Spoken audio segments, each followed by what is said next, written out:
नमस्कार दोस्तों, आप सभी को स्टडी पॉइंट में स्वागत है। आज जो है हम लोग भारतीय अर्थव्यवस्था इंडियन इकोनॉमिक के बारे में पढ़ने वाले हैं। भारतीय अर्थव्यवस्था इंडियन इकोनॉमिक से महत्वपूर्ण 50 प्रश्न को 50 प्रश्न को लिया गया है। इसमें फुल डिस्कशन के साथ जो है सारा क्वेश्चन करवाया जाएगा। देख सकते हैं पहला जो है पार्ट 1 में है राष्ट्रीय आय, जीडीपी और आर्थिक अवधारणा, नेशनल इनकम बेसिक कंसेप्ट से रिलेटेड जो है प्रश्न लिया गया है। तो देखिए पहला नंबर जो क्वेश्चन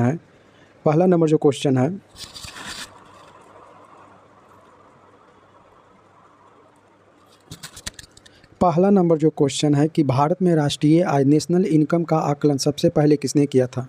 भारत में राष्ट्रीय आय की आकलन सबसे पहले किसने किया था? तो इसका सही ऑप्शन है ऑप्शन नंबर बी होगा, दादा भाई नौरोजी। दादा भाई नौरोजी ने सबसे पहले जो है 1868 ईस्वी में अपनी पुस्तक poverty and unBritish rule in India में प्रति व्यक्ति आय उन्होंने 20 रुपया बताया था। प्रति व्यक्ति आय जो है उन्होंने 20 रुपया बताया था।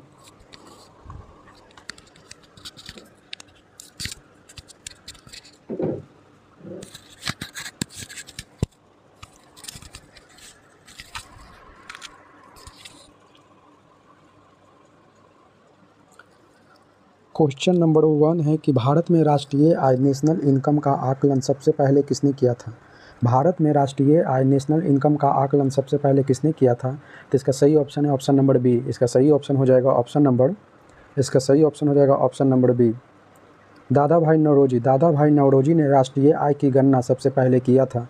दादा भाई नौरोजी ने 1868 ईस्वी में अपनी पुस्तक poverty and unBritish rule in India में प्रति व्यक्ति आय 20 रुपया बताया था। दादा भाई नौरोजी ने अपनी पुस्तक poverty and unBritish rule India में प्रति व्यक्ति आय उन्होंने 20 रुपया बताया था। अगला नंबर क्वेश्चन है, क्वेश्चन नंबर 2 है कि भारत में राष्ट्रीय आय के आंकड़े जारी करने के लिए कौन सी संस्था उत्तरदायी है। भारत में राष्ट्रीय आय की आंकड़ा जारी करने के लिए कौन सी संस्था उत्तरदायी है? तो इसका सही ऑप्शन हो जाएगा ऑप्शन नंबर सी। इसका सही ऑप्शन हो जाएगा ऑप्शन नंबर सी हो जाएगा, ऑप्शन नंबर सी हो जाएगा। इसका सही ऑप्शन नंबर सी है राष्ट्रीय सांख्यिकी कार्यालय। ऑप्शन नंबर सी हो जाएगा राष्ट्रीय सांख्यिकी कार्यालय। व्याख्या दिया हुआ है कि CSO और NSSO के विलय के बाद NSO ministry of statics and programme implementation यह कार्य करता है। अगला नंबर 3 नंबर क्वेश्चन है, क्वेश्चन नंबर 3 है कि प्रच्छन्न बेरोजगारी का समानता क्या अर्थ होता है। प्रच्छन्न बेरोजगारी का समानता क्या अर्थ होता है? तो इसका सही ऑप्शन है ऑप्शन नंबर बी। प्रच्छन्न बेरोजगारी का सही ऑप्शन है ऑप्शन नंबर बी, सीमांत उत्पादकता शून्य होती है। सीमांत उत्पादकता जो है शून्य होती है। व्याख्या दिया हुआ है कि यह स्थिति मुख्यतः भारतीय कृषि में पाई जाती है जहां आवश्यकता से अधिक लोग लगे होते हैं। यह स्थिति सामान्यतः भारतीय कृषि में पाई जाती है जहां उत्पादकता से अधिक लोग लगे होते हैं। अगला नंबर क्वेश्चन है, क्वेश्चन नंबर 4 नंबर प्रश्न है कि हिंदू वृद्धि दर का संबंध किस आर्थिक संकेत से है। हिंदू वृद्धि दर का संबंध किस आर्थिक संकेत से है? तो इसका सही ऑप्शन हो जाएगा option number B. Option number B इसका सही होगा, राष्ट्रीय आय और जीडीपी। राष्ट्रीय आय और जीडीपी से होगा संबंध। व्याख्या दिया हुआ है कि प्रसिद्ध अर्थशास्त्री प्रोफेसर राज कृष्णा ने 1950 से 1980 के दशक तक भारत की धीमी विकास दर 3.5 को यह नाम दिया था। प्रसिद्ध अर्थशास्त्री प्रोफेसर राज कृष्णा ने 1950 से 1980 के दशक तक भारत की धीमी विकास दर 3.5 को यह नाम दिया था।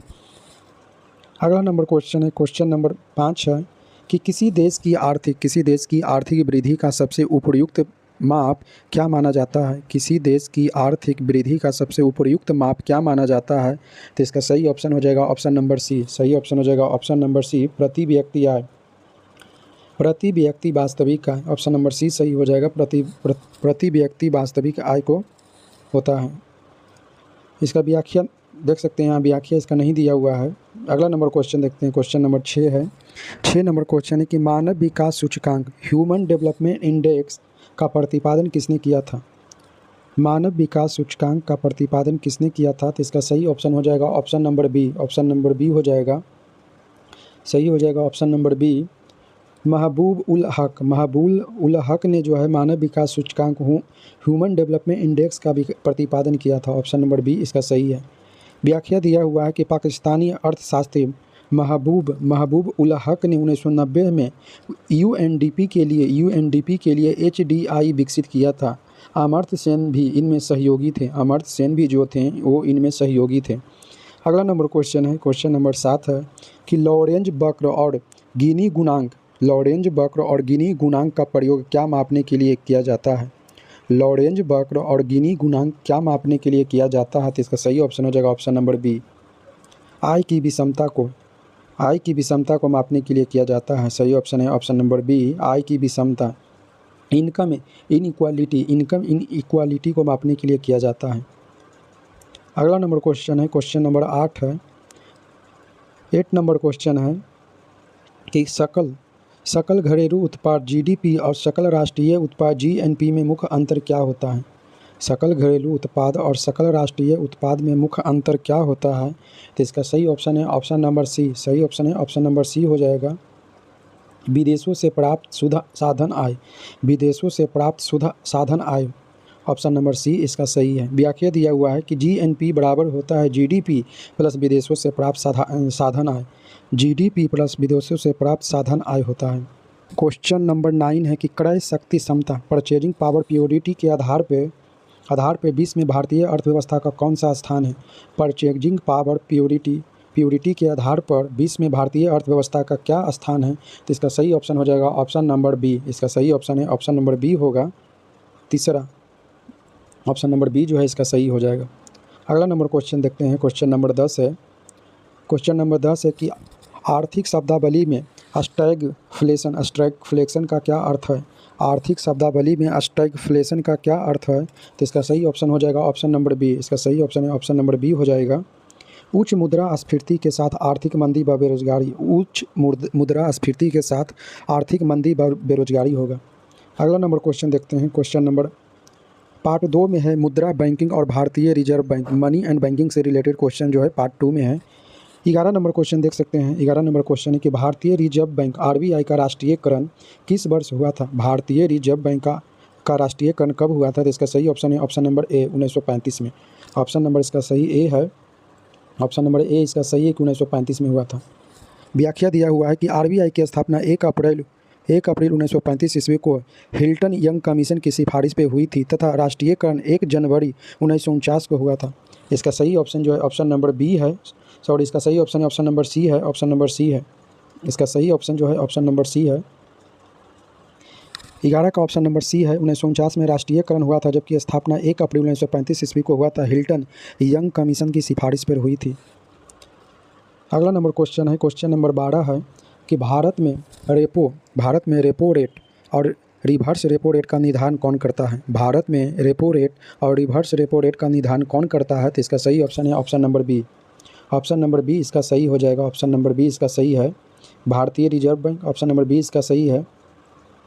भारतीय रिजर्व बैंक करता है, भारतीय रिजर्व बैंक की मुद्रा नीति। भारतीय रिजर्व बैंक की मुद्रा नीति जो है भारत में रेपो रेट और रिवर्स रेपो रेट का निर्धारण करता है। अगला नंबर क्वेश्चन है, क्वेश्चन नंबर 13 है कि जब आरबीआई नगद आरक्षित अनुपात में वृद्धि करता है तो अर्थव्यवस्था पे क्या प्रभाव पड़ता है? जब आरबीआई नगद आरक्षित अनुपात कैश रिजर्व रेशियो में वृद्धि करता है तो अर्थव्यवस्था पे क्या प्रभाव पड़ता है? तो इसका सही ऑप्शन हो जाएगा ऑप्शन नंबर बी। सही ऑप्शन है ऑप्शन नंबर बी हो जाएगा। बाजार में मुद्रा की तरलता घटती है, बाजार में मुद्रा की तरलता जो है घटती है। अगला नंबर क्वेश्चन है, क्वेश्चन नंबर 14 है कि भारत में, क्वेश्चन नंबर 14 है कि भारत में 14 बड़े बैंकों का पहली बार राष्ट्रीयकरण कब हुआ था? भारत में 14 बड़े बैंकों का राष्ट्रीयकरण कब हुआ था? तो इसका सही ऑप्शन है ऑप्शन नंबर बी। 1969 में, इंदिरा गांधी की जब सरकार थी तब 1969 में इसका किया गया था। व्याख्या दिया हुआ है कि 19 जुलाई 1969 ईस्वी को प्रधानमंत्री इंदिरा गांधी के कार्यकाल में 14 बैंकों का राष्ट्रीयकरण हुआ था। अगला नंबर क्वेश्चन है, क्वेश्चन नंबर 15 है। 15 नंबर क्वेश्चन है कि निम्नलिखित में से कौन सी मुद्रा सख्त मुद्रा हार्ड करेंसी कहलाती है? निम्नलिखित में से कौन सी मुद्रा सख्त करेंसी यानी हार्ड करेंसी कहलाती है? तो इसका सही ऑप्शन है ऑप्शन नंबर बी। इसका सही हो जाएगा ऑप्शन नंबर बी हो जाएगा, ऑप्शन नंबर बी इसका जो है सही हो जाएगा। जिसकी आपूर्ति मांग की तुलना में कम हो और अंतर्राष्ट्रीय स्तर पर स्वीकार हो, जिसकी आपूर्ति की मांग तुलना में कम हो और अंतर्राष्ट्रीय स्तर पर स्वीकार हो, ये ऑप्शन नंबर बी इसका सही है। अगला नंबर क्वेश्चन देखते हैं, क्वेश्चन नंबर 16 है कि भारत में सिक्के ढालने का अधिकार किसके पास है? भारत में सिक्के ढालने का अधिकार किसके पास है? तो इसका सही ऑप्शन है option number A. Option number A, Bharat सरकार के वित्त मंत्रालय के पास जो है भारत में सिक्के ढालने का अधिकार है।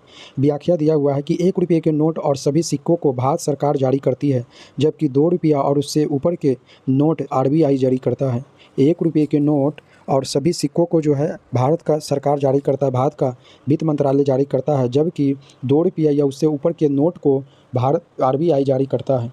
अगला नंबर क्वेश्चन है, क्वेश्चन नंबर 17 है कि वैधानिक तरलता अनुपात से क्या तात्पर्य है? वैधानिक तरलता अनुपात से क्या तात्पर्य है? तो इसका सही ऑप्शन हो जाएगा ऑप्शन नंबर बी। इसका सही ऑप्शन है ऑप्शन नंबर बी हो जाएगा। ऑप्शन नंबर बी जो है इसका सही है। वाणिज्य बैंकों द्वारा अपनी कुल जमा का एक निश्चित प्रतिशत स्वयं के पास नगद, स्वर्ण या सरकारी प्रतिभूतियों के रूप में रखना। ऑप्शन नंबर बी जो है इसका सही है।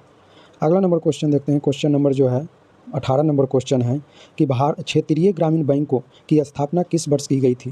क्षेत्रीय ग्रामीण बैंकों की स्थापना किस वर्ष की गई थी? तो इसका सही ऑप्शन है option number B. Option number B इसका सही है 1975 में। क्षेत्रीय ग्रामीण बैंक की स्थापना जो 1975 ईस्वी में 75 में किया गया था।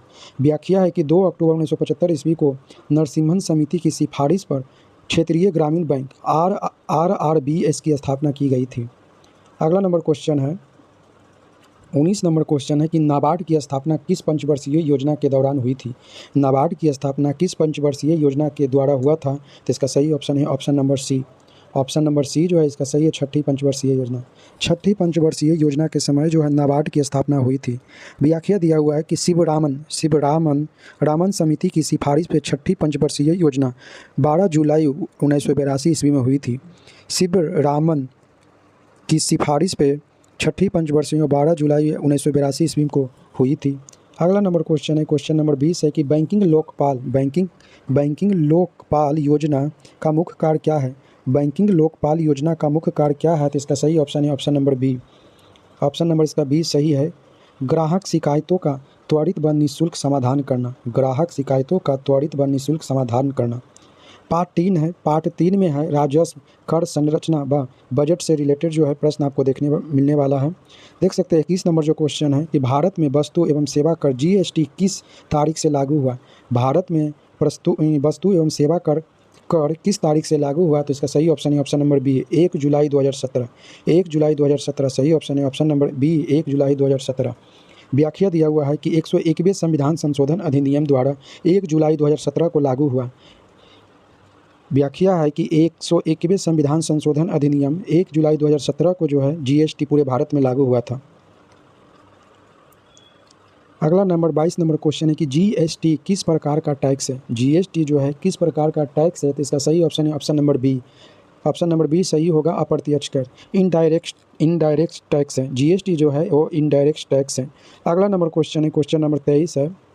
प्रश्न नंबर 23 है कि भारत के संविधान के किस अनुच्छेद में वार्षिक वित्तीय विवरण बजट का उल्लेख है? भारतीय संविधान के किस आर्टिकल में वार्षिक वित्तीय विवरण का वर्णन है? तो इसका सही ऑप्शन हो जाएगा option number B. Option number B अनुच्छेद 112 में दिया है। व्याख्या दिया हुआ अनुच्छेद है कि 112 में बजट वार्षिक वित्तीय विवरण से तथा अनुच्छेद 110 में धन विधेयक मनी बिल से संबंधित है। अनुच्छेद आर्टिकल 110 धन विधेयक, जबकि 112 जो है बजट से संबंधित है। अगला नंबर क्वेश्चन है, क्वेश्चन नंबर 24 है कि केंद्रीय और राज्यों के बीच करों के बंटवारे की सिफारिश कौन सी संस्था करती है? केंद्र और राज्यों के बीच करों के बंटवारे की सिफारिश कौन सी संस्था करती है? तो इसका सही ऑप्शन है ऑप्शन नंबर बी। इसका सही है ऑप्शन नंबर बी, वित्त आयोग, फाइनेंस कमीशन जो है केंद्र और राज्यों के बीच करों के बंटवारा की सिफारिश करती है। अगला नंबर क्वेश्चन है, क्वेश्चन नंबर 25 है कि राजकोषीय घाटा क्या दर्शाता है? राजकोषीय घाटा क्या दर्शाता है? तो इसका सही ऑप्शन हो जाएगा option number B. Option number B इसका हो जाएगा बजट घाटा प्लस सरकार का कुल उधार व अन देनदारियाँ। बजट घाटा प्लस सरकार की कुल उधार व अन देनदारियाँ घाटा जो है राजकोषीय घाटा दर्शाता है। अगला नंबर क्वेश्चन है, क्वेश्चन नंबर है आपका क्वेश्चन नंबर 26 है, 26 नंबर क्वेश्चन है कि प्राथमिक घाटा प्राइमरी डिफिसिट प्राप्त करने के लिए राजकोषीय घाटे में से क्या घटाया जाता है? प्राथमिक घाटा प्राप्त करने के लिए राजकोषीय घाटे में क्या घटाया जाता है? तो इसका सही ऑप्शन हो जाएगा option number B. Option number B जो है इसका सही हो जाएगा ब्याज भुगतान इंटरेस्ट पेमेंट को जो है घटाया जाता है। ऑप्शन नंबर बी व्याख्या देख सकते दिया हुआ है कि प्राथमिक घाटा बराबर होता है राजकोषीय घाटा माइनस ब्याज भुगतान होता है। अगला नंबर क्वेश्चन देखते हैं। अगला नंबर क्वेश्चन नंबर 27 से 27 है कि भारत में लाफड़ वक्र क्या दर्शाता है। भारत में लाफड़ वक्र क्या दर्शाता है, तो इसका सही ऑप्शन हो जाएगा ऑप्शन नंबर बी। लाफड़ वक्र जो है ऑप्शन नंबर 20 का सही हो जाएगा। लाफड़ वक्र जो है कर दर टैक्स रेट और कुल कर राजस्व टैक्स रेवेन्यू का संबंध दर्शाता है। कर दर और कुल कर राजस्व का संबंध दर्शाता है। अगला नंबर क्वेश्चन है क्वेश्चन नंबर 28 है। 28 नंबर क्वेश्चन है कि निम्नलिखित में से कौन सा एक प्रत्यक्ष कर डायरेक्ट टैक्स का उदाहरण है। निम्नलिखित में से कौन सा एक डायरेक्ट टैक्स का उदाहरण है, तो इसका सही ऑप्शन हो जाएगा ऑप्शन नंबर सी निगम कर। ऑप्शन नंबर सी जो है निगम कर जो है कॉरपोरेट टैक्स जो है प्रत्यक्ष कर का उदाहरण है। प्रत्यक्ष कर का उदाहरण जो है निगम कर है, ऑप्शन नंबर सी। अगला नंबर क्वेश्चन है क्वेश्चन नंबर 29 है कि एफआरबीएम अधिनियम किस वर्ष पारित हुआ था। एफआरबीएम अधिनियम किस वर्ष पारित हुआ था, तो इसका सही ऑप्शन है ऑप्शन नंबर बी 2003 में। ऑप्शन नंबर बी इसका सही होगा 2003 में। एफआरबीएम अधिनियम जो है किस वर्ष पारित हुआ था, तो इसका सही ऑप्शन है ऑप्शन नंबर बी 2003 में। अगला नंबर क्वेश्चन है क्वेश्चन नंबर 30 है कि शून्य आधारित बजट जीरो बेस्ड बजटिंग की अवधारणा का अर्थ क्या है। शून्य आधारित बजट की अवधारणा का क्या अर्थ है, तो इसका सही ऑप्शन हो जाएगा ऑप्शन नंबर देख सकते हैं कि इसका ऑप्शन जो है दिया हुआ है, एक यहाँ एक बगल साइड में सी इधर दिया हुआ है, तो इसका सही ऑप्शन हो जाएगा option number A. Option number A इसका जो है सही है। शून्य आधारित बजट की अवधारणा का अर्थ होता है हर बार बजट बनाते समय प्रत्येक मद को नए सिरे से शुरू करना शून्य के मूल्यांकन से। ऑप्शन नंबर इसका ए जो है सही है। व्याख्या दिया हुआ है, व्याख्या है कि प्रत्येक व्यय मद का नए सिरे से औचित्य सिद्ध करना पीटर योर द्वारा प्रतिपादित किया गया था। यह जो सिद्धांत है वो पीटर योर के द्वारा प्रतिपादित किया गया था। अगला नंबर क्वेश्चन है क्वेश्चन नंबर देख सकते हैं क्वेश्चन पार्ट 4 आ गया। पार्ट 4 में योजनाएं नीति आयोग व गरीबी बेरोजगारी से जो रिलेटेड जो है क्वेश्चन प्रश्न आपको मिलने वाला है। 31 नंबर प्रश्न है 31 नंबर क्वेश्चन है कि भारत में योजना आयोग के स्थान पर नीति आयोग का गठन कब हुआ था। भारत में योजना आयोग की जगह पर नीति आयोग का गठन कब हुआ था, तो इसका सही ऑप्शन है ऑप्शन नंबर बी 1 जनवरी 2015 को। नीति आयोग का गठन जो है 1 जनवरी 2015 को हुआ था। व्याख्या दिया हुआ है कि नीति का फुल फॉर्म दिया हुआ है कि national institution for transforming India. इसके अध्यक्ष जो है प्रधानमंत्री हैं। नीति आयोग के अध्यक्ष जो होते हैं वो प्रधानमंत्री होते हैं। नीति आयोग का फुल फॉर्म होता है national institution for transforming India होता है। अगला नंबर प्रश्न देखते हैं। प्रश्न नंबर 32 है क्वेश्चन नंबर 32 है कि भारत की किस पंचवर्षीय योजना का मुख्य उद्देश्य गरीबी हटाओ था। भारत में किस पंचवर्षीय योजना का मुख्य उद्देश्य गरीबी हटाओ था, तो इसका सही ऑप्शन हो जाएगा ऑप्शन नंबर सी 5वीं पंचवर्षीय योजना। ऑप्शन नंबर सी इसका सही है। 5वीं पंचवर्षीय योजना का मुख्य उद्देश्य था गरीबी हटाओ। अगला नंबर क्वेश्चन है क्वेश्चन नंबर 33 है कि रोलिंग प्लान अनवरत योजना की अवधि क्या थी। रोलिंग प्लान अनवरत योजना की प्लानिंग क्या थी, तो इसका सही ऑप्शन है option number B. Option number B सही हो जाएगा। इसका है 1978 से 1980 1978 से 1980 था।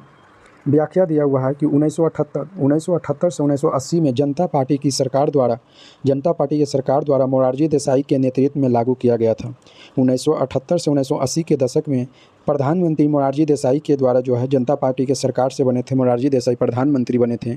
उनके नेतृत्व में जो है रोलिंग प्लान अनवरत योजना की अवधारणा विकसित हुई थी। अगला नंबर क्वेश्चन है क्वेश्चन नंबर 34 है 34 है कि रुपये का अवमूल्यन करने का मुख्य उद्देश्य क्या है। रुपये का अवमूल्यन करने का मुख्य उद्देश्य क्या है, तो इसका सही ऑप्शन हो जाएगा ऑप्शन नंबर बी। सही ऑप्शन है ऑप्शन नंबर बी है कि निर्यातों एक्सपोर्ट्स को बढ़ावा देना और आयातों को हतोत्साहित करना। एक्सपोर्टों को बढ़ावा देना और आयातों को हतोत्साहित करना ऑप्शन नंबर बी है। अगला नंबर क्वेश्चन है क्वेश्चन नंबर 35 है कि भारत में गरीबी रेखा के निर्धारण के लिए हाल ही के वर्षों में कौन सी समितियाँ गठित की गई। भारत में गरीबी रेखा के निर्धारण के लिए हाल ही के वर्षों में कौन सी समिति गठित की गई, तो इसका सही ऑप्शन है option number A. Option number A इसका सही है। तेंदुलकर समिति और रंगराजन समिति। तेंदुलकर समिति और रंगराजन समिति। व्याख्या दिया हुआ है कि सुरेश तेंदुलकर समिति 2009 में और सी रंगराजन समिति 2014 में गरीबी रेखा का आकलन से संबंधित है। अगला नंबर क्वेश्चन है 36 नंबर क्वेश्चन है कि भारत में एलपीजी सुधार LPG रिफॉर्म किस वर्ष लागू हुआ? LPG का फुल फॉर्म होता है लिबरलाइजेशन, P फॉर होता है प्राइवेटाइजेशन और G फॉर ग्लोबलाइजेशन।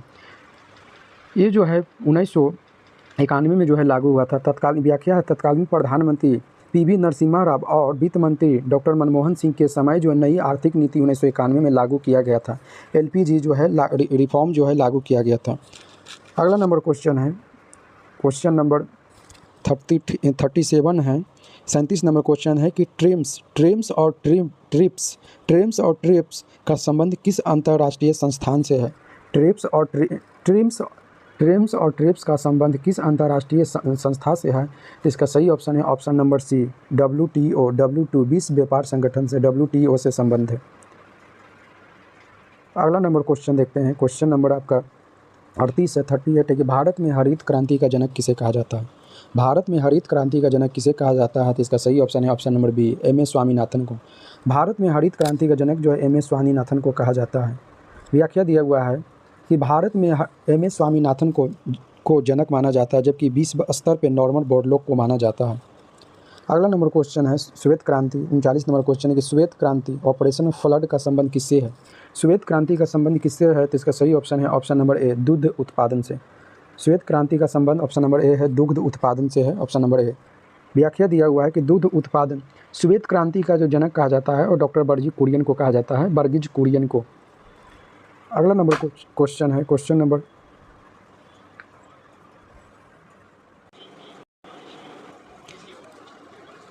क्वेश्चन है, क्वेश्चन नंबर 40 है कि न्यूनतम समर्थन मूल्य MSP की सिफारिश कौन सी संस्था करती है? MSP की सिफारिश कौन सी संस्था करती है? तो इसका सही ऑप्शन हो जाएगा option number B. Option number B है कृषि लागत और मूल्य आयोग करता है, CACP जो है न्यूनतम समर्थक मूल्य MSP की सिफारिश करता है। अगला नंबर क्वेश्चन है पार्ट 5 में है, बाह्य क्षेत्र शेयर बाजार व विविध से रिलेटेड जो है क्वेश्चन 10 आपको मिलने वाला है। इसका 41 नंबर क्वेश्चन है, क्वेश्चन नंबर 41 के भारत का सबसे बड़ा व्यापारिक भागीदार हाल ही के वर्षों में कौन सा देश रहा है? भारत का सबसे बड़ा व्यापारिक भागीदार हाल ही के देशों में कौन सा देश रहा है? तो इसका सही ऑप्शन है ऑप्शन नंबर बी, संयुक्त राज्य अमेरिका। ऑप्शन नंबर बी, संयुक्त राज्य अमेरिका। अगला नंबर क्वेश्चन है, क्वेश्चन नंबर 42 है कि भुगतान संतुलन में जब दृश्य और अदृश्य मदों का निर्यात आयात से कम होता है तो उसे क्या कहते हैं? भुगतान संतुलन में जब दृश्य और अदृश्य मदों का निर्यात आयात से कम होता है तो उसे क्या कहते हैं? इसका सही ऑप्शन है option number A. Option number A इसका सही हो जाएगा चालू खाता घाटा। ऑप्शन नंबर ए इसका सही हो जाएगा चालू खाता घाटा होता, करेंट अकाउंट डिफिसिएट होता। ऑप्शन नंबर ए इसका सही है। अगला नंबर 43 नंबर क्वेश्चन है, 43 नंबर को कि सेबी को संवैधानिक दर्जा कब प्रदान किया गया? सेबी को संवैधानिक दर्जा कब प्रदान किया गया? तो इसका सही ऑप्शन नंबर बी, 1992 में। सेबी को संवैधानिक दर्जा 1992 में प्रदान किया गया। व्याख्या दिया हुआ है कि 30 जनवरी 1992 को सेबी एक्ट 1992 के तहत संवैधानिक दर्जा मिला। अगला नंबर क्वेश्चन है, क्वेश्चन नंबर 44 है कि बॉम्बे स्टॉक एक्सचेंज BSE का संवेदी सूचकांक किस नाम से जाना जाता है? बॉम्बे स्टॉक एक्सचेंज का संवेदी सूचकांक किस नाम से जाना जाता है? तो इसका सही ऑप्शन है option number B. Option number B इसका जो है सही है, सेंसेक्स के नाम से इसका जाना जाता है। अगला नंबर क्वेश्चन है, क्वेश्चन नंबर 45 है कि एंजल निवेशक शब्द का प्रयोग अर्थव्यवस्था में किसके संदर्भ में किया जाता है? एंजल निवेशक शब्द का प्रयोग अर्थव्यवस्था में किसके संदर्भ में किया जाता है? तो इसका सही ऑप्शन है option number B. Option number इसका बी जो है सही है, जो नए स्टार्टअप को शुरुआती पूंजी प्रदान करता है, जो नए स्टार्टअप को शुरुआती पूंजी प्रदान करता है। अगला नंबर क्वेश्चन है, क्वेश्चन नंबर 46 है कि अंतर्राष्ट्रीय मुद्रा कोष IMF द्वारा जारी विशेष आहरण अधिकार को और किस नाम से जाना जाता है? अंतर्राष्ट्रीय मुद्रा कोष द्वारा जारी विशेष आहरण अधिकार को और किस नाम से जाना जाता है? तो इसका सही ऑप्शन है option number A. Option number A, कागजी सोना के नाम से जाना जाता है, कागजी सोना। ऑप्शन नंबर ए जो है इसका सही है कि पेपर गोल्ड के नाम से जाना जाता है। अगला नंबर 47 नंबर प्रश्न है कि ease of doing business report ऐतिहासिक रूप से किस वैश्विक संस्था द्वारा जारी किया जाता है?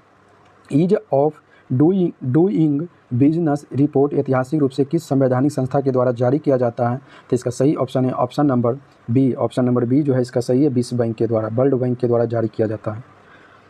यहाँ व्याख्या दिया हुआ है कि विश्व बैंक द्वारा जारी की जाती है। अब बिजनेस रेडी परियोजना शुरू की गई है, बिजनेस रेडी परियोजना शुरू की गई है। अगला नंबर क्वेश्चन 48 नंबर कि भारतीय अर्थव्यवस्था को किस श्रेणी में वर्गीकृत किया गया? भारतीय अर्थव्यवस्था जो किस श्रेणी में वर्गीकृत किया गया? तो इसका सही ऑप्शन नंबर सी, मिश्रित अर्थव्यवस्था, मिक्स्ड इकोनॉमिक्स में। मिश्रित अर्थव्यवस्था जहाँ सार्वजनिक और निजी क्षेत्र दोनों का सह अस्तित्व होता है। अगला नंबर क्वेश्चन है 49 नंबर क्वेश्चन है कि गिल्ट एज्ड मार्केट का संबंध है किससे है? गिल्ड एज्ड मार्केट का संबंध किससे है? तो इसका सही ऑप्शन है option number B. Option number इसका बी सही है, ऑप्शन नंबर इसका बी सही है। सरकारी प्रतिभूतियों का बाजार, सरकारी प्रतिभूतियों के बाजार से। अगला नंबर क्वेश्चन है क्वेश्चन नंबर 50 है कि विशेष आर्थिक क्षेत्र ESEZ स्पेशल इकोनॉमिकल जोन अधिनियम भारत में किस वर्ष लागू हुआ? विशेष आर्थिक क्षेत्र अधिनियम भारत में किस वर्ष लागू हुआ? तो इसका सही ऑप्शन है ऑप्शन नंबर बी, इसका सही है 2005 में। ऑप्शन नंबर सही है 2005 अधिनियम लागू हुआ, 2006 से पारित हुआ 2005 में। व्याख्या दिया हुआ है कि ESEZ अधिनियम 2005 में पारित हुआ और फरवरी 2006 में लागू हुआ। इसका मुख्य उद्देश्य निर्यात को बढ़ावा देना और विदेशी निवेशों को आकर्षित करना। ये जो वीडियो था, ये जो क्वेश्चन था 50 नंबर क्वेश्चन जो था, ये आज का लास्ट क्वेश्चन था। इस वीडियो को देखने के लिए बहुत बहुत धन्यवाद आपका। अगर यह वीडियो आपको अच्छा लगा है तो वीडियो को लाइक करें, ज़्यादा से ज़्यादा दोस्तों के पास शेयर करें, और अगर चैनल पर पहली बार आए हैं तो चैनल को सब्सक्राइब करें।